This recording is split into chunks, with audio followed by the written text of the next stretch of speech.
See that cut line where the dark paint meets the ceiling? I did that freehand.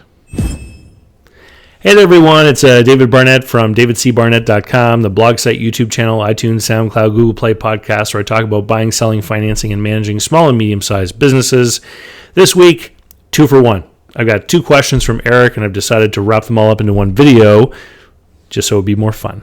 All right, so the first question is, what signs can you look for in a company that tell you they no longer can sustain themselves financially? And when I first read the question, I was thinking about looking at financial statements and things that I look for that show me that a business is in trouble. But I don't really think that's what Eric was asking. I think what he was asking is, what can you look for when you're, an outsider in the public looking at businesses? What can give you an indication that they're having trouble financially? And that's a really easy question to answer. Deferred maintenance. So if you go into a restaurant, you go in the bathroom and, things like light bulbs are broken or the toilet paper dispenser is broken and you go back a week later and it's still broken, right? That's a clear sign that there's something wrong, because the easiest thing for someone to save money on is just to not do the things they need to do to prepare things. And past guest that I've had on here, Rick Nicholson, who is a restaurant expert, has said this is one of the things he looks for when he's, out and about visiting other restaurants, is he looks for light bulbs that are burned out, things like paper towel dispensers that are broken, that don't get repaired. He says that's the surest sign that something's going on with the finances of a given business, and I would agree with that. Second question is, what's the best way to test your market that you're interested in? So I'm thinking Eric is talking about a new business, for example, testing a market that you want to get into. I'll tell you a really great story from way back when I was a Yellow Pages sales rep.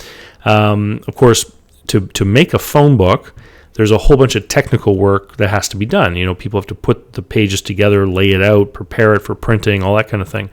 So when I was in sales, we had a deadline, which was usually about 3 months before the book actually was delivered to people's homes, because it had to be, all the production people had to do their work, then it had to be printed, and then it had to be delivered and distributed and all that kind of stuff, right? So I would sometimes get visited or have to call on people who were starting businesses that hadn't yet started them, and they wanted to put an ad in the phone book before the business actually even existed. One such case was a mini storage business. So it was an industrial company, and they had a piece of land, and at the back of their property, they had a piece of land that they weren't using, and someone there got the idea, let's put in one of these mini storage buildings, like one of those long, thin buildings with doors all along the side. And they thought it was going to be a good idea, but they weren't sure. So the city that they were in, the phone book came out in August, and what they did is they met with me in the winter, they bought an ad, they got a phone line set up, and they began preparations to build this thing in October. So, why? Why were they doing that?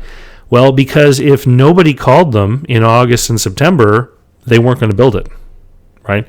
So they got their building permits and they got their contractors lined up and everything with the idea that if the phone didn't ring, then they weren't going to go ahead and build it. And so they would end up testing the theory of whether or not it would be good business after having only spent money on an ad and a phone line, right?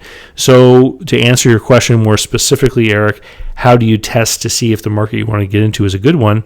Try to make a sale. It's as simple as that. If you can't sell it, if nobody wants to buy it, then there's no market for it.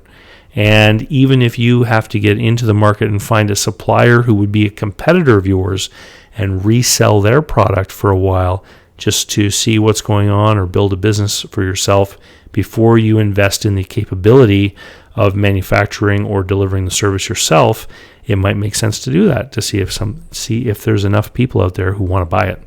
Anyway, that was a 2 for 1. We'll see you guys next week.